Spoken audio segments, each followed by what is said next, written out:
रेहाना और रवि की शादी के बाद रवि के पास कुछ नहीं था। रेहाना, तुमने मुझसे शादी करके एहसान किया है। मुझसे ज्यादा तो तुम कमाती हो। अरे तो क्या हुआ? एक दिन आएगा रवि कि तुम खूब पैसा कमाओगे। मुझे तुम पर पूरा विश्वास है। रवि और रेहाना खुद को स्टैंड करने के लिए पूरी मेहनत करते। रेहाना, मैं नौकरी नहीं करना चाहता हूँ। तो कोई बात नहीं, मैं नौकरी करके घर चलाती हूँ। तुम बिजनेस सेट करने की कोशिश करो। एक दिन रेहाना, तुम जानती हो, मैंने जो विज्ञापन बनाने वाली कंपनी खोली थी ना, उसे बड़ी ब्रांड का ऑफर आया है।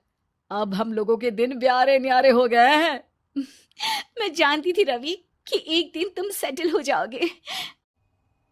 रवि का काम अच्छा चल जाता है। एक दिन वो रेहाना से कहता है, रेहाना, अब हम लोगों का बच्चा भी हो गया है। बहुत छोटा है वो। उसका ख्याल कैसे रखेंगे हम? कैसे क्या? मैं गांव से माँ को लेकर आ जाती हूँ। नौकरी से हाफ डे ले लिया करूंगी।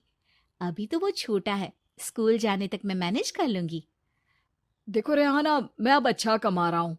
तुमको नौकरी करके परेशान होने की कोई जरूरत नहीं है। अरे कैसी बात कर रहे हैं? मैं अपनी लगी लगाई नौकरी कैसे छोड़ दूं? और मैंने तो सुना है हम लोगों को कुछ ही महीनों में सरकारी नौकरी मिल जाएगी। सरकारी नौकरी में कितना कमा लोगी? उतने में तो मैं ड्राइवर रख लूंगा। रेहाना को रवि की बात का थोड़ा बुरा तो लगता है। कम से कम मेरी नौकरी की इतनी बेइज्जती मत करो। भूल गए, इसी नौकरी के बदौलत तुमने अपना बिजनेस खड़ा किया है। अरे वो तो मैं किसी के भरोसे भी कर लेता। देखो, अपने बच्चे को संभालो, घर का काम करो। अब बाहर जाती तुम अच्छी नहीं लगती हो। रेहाना रवि के कहने पर नौकरी तो छोड़ देती है, लेकिन अब बड़े से घर में उसकी कीमत किसी नौकर से कम नहीं होती। एक दिन रवि का दोस्त आता है। भाभी, हम लोग तो आपको तब से जानते हैं जब से आप लोग शादी होकर इस शहर में आए थे। आपकी बदौलत ही सारा बिजनेस खड़ा हुआ है। ये किस्मत तो आप ही की है भाभी। हाँ हाँ भाई, हमारी मेहनत तो कुछ है ही नहीं। अरे होगी, लेकिन भाभी की किस्मत के आगे कुछ नहीं।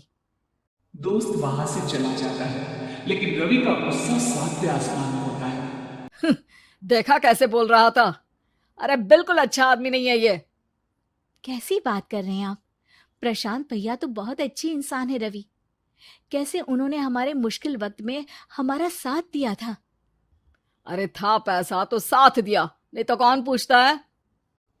रवि का व्यवहार पैसा आते ही अलग हो गया। वो बंदे को बंदा नहीं समझता। घमंड से घिरे रवि ने तो एक दिन हद ही कर दी। रेहाना, मैं अब तुम्हारे साथ नहीं रह सकता हूँ। क्या? क्या बकवास कर रहे हो रवि? क्या कहना चाहते हो? और क्यों नहीं रह सकते तुम मेरे साथ?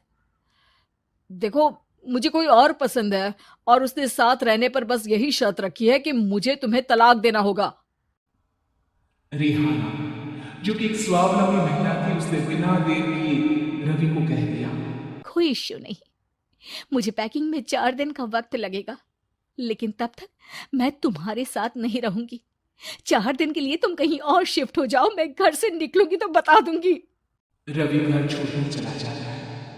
रेहाना को दुख होता है, वो रोती है, लेकिन व्यवहार से स्ट्रांग रेहाना को पति के वापस आने का और उसे सबक सिखाने का पूरा भरोसा था।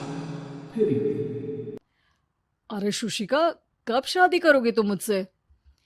यार, मैंने तो सोचा था तुम शादी से पहले मुझे विदेश लेकर जाओगे, महंगी कार दिलाओगे। अरे सब दिला दूंगा, लेकिन पहले मुझसे शादी तो कर लो। हाँ हाँ, क्यों नहीं। मैं कुछ दिनों के लिए अपने मम्मी पापा के पास जा रही हूँ और लोगों से अपनी शादी की बात करूंगी। अरे शुशिका, कैसे रहूंगा मैं तुम्हारे बिना? अब तो शादी ही होने वाली है हम लोगों की। शुशिका रवि को छोड़कर चली जाती है। रवि घर आता है, जहां रेहाना को ना पाकर उसे सब अजीब लगता है। घर तो रेहाना के बिना कुछ नहीं है। बच्चे की याद भी आ रही है। चलो एक वीडियो कॉल कर लेता हूँ। रवि रेहाना को वीडियो कॉल करता है, लेकिन रेहाना फोन नहीं उठाती। रात को सोती वक्त मन कर रहा है मुन्ने को गले लगा लूं। चलो कोई ना, शुशिका से शादी के बाद मेरे और भी बच्चे होंगे। अगले दिन रवि ऑफिस जाता है जहां टीना खड़ी होती है। सर, आपने अपने नए ऐड के लिए मॉडल की रिक्वायरमेंट डाली थी ना, मैं उसी के लिए आई हूँ। रवि टीना को देखकर खुश हो जाता है। अब शादी हो गई है तुम्हारी?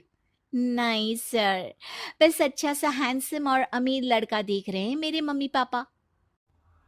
रवि के दिमाग से तो टीना को देखकर शुशिका का ख्याल खत्म हो जाता है। अरे यार, ये लड़की मिल जाए कितनी सुंदर है। शुशिका तो इसके आगे कुछ नहीं है।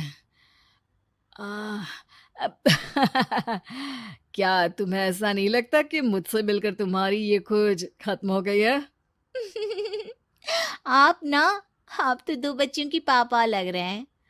अरे नहीं नहीं, मेरी शादी तो हुई थी, लेकिन बीवी को किसी और से प्यार था, मुझे छोड़कर चली गई। खैर, टीना की दोस्ती रवि से हो जाती है, लेकिन 1 महीने बाद शुशिका रवि के पास वापस आती है। मेरे मम्मी पापा तुमसे मिलना चाहते हैं, लेकिन उन लोगों को ये मत बताना कि तुम पहले से शादीशुदा हो। और हाँ, शादी से पहले अपनी सारी प्रॉपर्टी तुमको मेरे नाम करनी होगी। अरे पागल, अब मैं तुमसे शादी ही नहीं करना चाहता। भला ऐसी लालची औरत से कौन शादी करेगा? तभी वहां टीना आ जाती है। रवि, ये पागल सी औरत कौन है? देखो, तुमने ही कह दिया ना पागल, तो पागल ही है। पता नहीं कौन है, कह रही है शादी कर लो, लेकिन शादी से पहले अपनी सारी प्रॉपर्टी मेरे नाम कर दो। बोल तो सही रही है। वैसे तुम जानती हो, मेरी एक सहेली है, उसके पति ने उसे पैसा आते ही छोड़ दिया, जबकि उसको खड़ा करने वाली ही मेरी सहेली थी। और मुझे भी भरोसा नहीं है। अगर मैं भी तुमसे शादी करूंगी तो तभी जब तुम मेरे नाम अपनी सारी प्रॉपर्टी कर दोगे। अरे हाँ हाँ, क्यों नहीं, बिल्कुल कर दूंगा। रवि और टीना की शादी की तारीख तय हो जाती है। वो अपनी सारी प्रॉपर्टी के कागज लेकर शादी वाली जगह पर पहुंचता है, लेकिन वहां टीना आती नहीं। रवि टीना को मैसेज करता है, कहाँ हो? सॉरी, मैं तुमसे शादी नहीं कर सकती। मुझे तुमसे भी ज्यादा पैसे वाला मिल गया। रवि को गुस्सा आ जाता है। वो गुस्से से सारा डेकोरेशन तोड़ रहा होता है कि वहां रेहाना आ जाती है। सर, क्या हो गया? क्या डेकोरेशन पसंद नहीं आई आपको? तुम यहाँ क्या कर रही हो? मैं यहाँ की डेकोरेटर हूँ। क्या आपको पसंद नहीं आई यहाँ की सजावट? रवि दौड़कर रेहाना के गले लग जाता है। मुझे माफ कर दो रेहाना। रवि रेहाना के गले लग जाता है और रेहाना टीना को थैंक्स का मैसेज करती है।